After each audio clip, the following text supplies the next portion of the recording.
a lot of nuances. Yeah, like because like you might get confused, like, oh well, this is a closure below the range. Why aren't you taking it now, right? But it's like, okay, well, you need a top wick. You didn't get a talk up here. And it's like, why didn't you wait for a top wick up here instead? And we gotta explain that and explain why top wicks here are valid versus not top wicks are not valid. It's very like precise.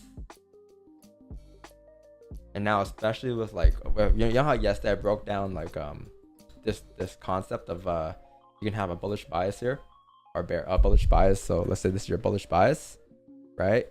And then this is your bearish bias. So within these biases for the day that every day we have, like, so this every day becomes the charts we have, right? We have a bullish bias and a bearish bias. And then with the bullish bias, we have certain setups. Let's say you have like for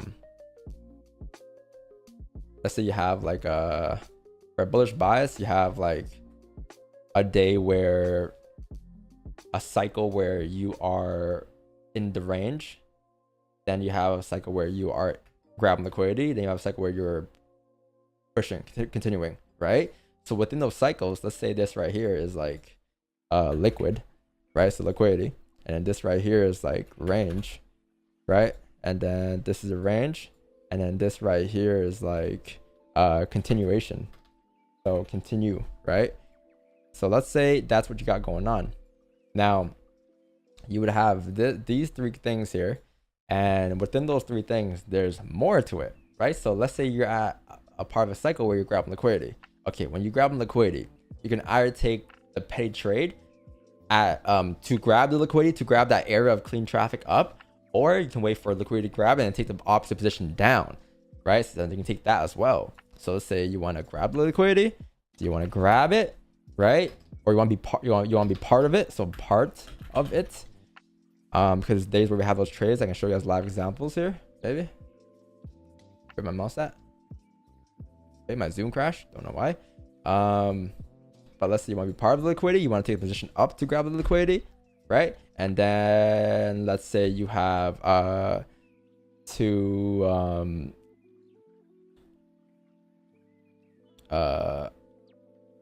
let's say you want to trade the post liquidity, right? So the flip after grabbing the top wick. Like, you can take that direction, or you can also take the range 2 breakout back into the range. Like, there's so much shit. And then for the range, there's like, you can trade within the range expecting a top or bottom wick, right? Top wick, bottom wick, you can take that as well. For the range, you can also wait for the breakout, right? And then for the continuation, you can just take the impulse below the ranges. You can take a top wick entry, you can take, like, there's so much shit to it. And like after this there's more branches as well, so it just goes on and on and on. But guess what, it all started with a breakout. Take that in.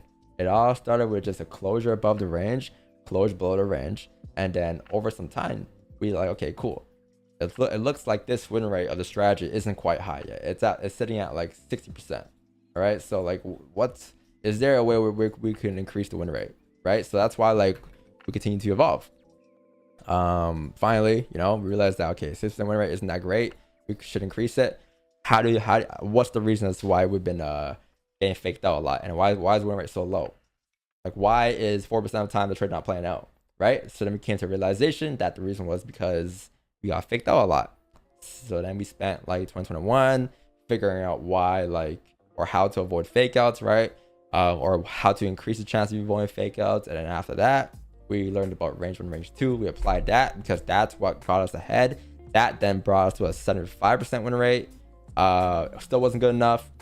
And then the year after that, we learned about liquidity, which was then an 82% win rate, which was last year, right? 82 afterwards. And then this year, we're learning about this, right? So like, it went from this to this to this over the years. Like, it's been crazy.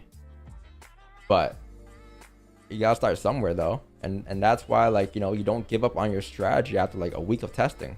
You know, it takes years and months to develop these things. If you really want to take the right route as a trader and do the right thing and play the long-term game and not the flipping account game, you know, it's gonna take some time to build and develop. But when you're here just to flip your account every day, it's gonna be, you're not really moving anywhere. You kind of just aiming to hit a target in your account, and like eventually, you know, you'll hit that target, but you realize that you didn't learn anything from flipping that account.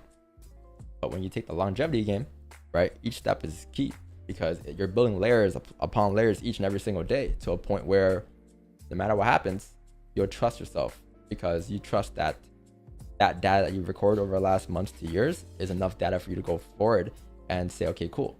80% of the time, these trades have a chance of playing out. So therefore, if I take a loss, I'll take the same trade again the next day. But when you take trades from your account, you get more impulsive, you get more emotional, and all that shit, right? So, yeah, man, that's crazy. But it's layers and layers and layers and layers. The more of a story, bro. It's a lot of shit, but it's been all done live, and that's the beauty of the live streams. You've seen me evolve from when I had when I was 20 to what I am now, right?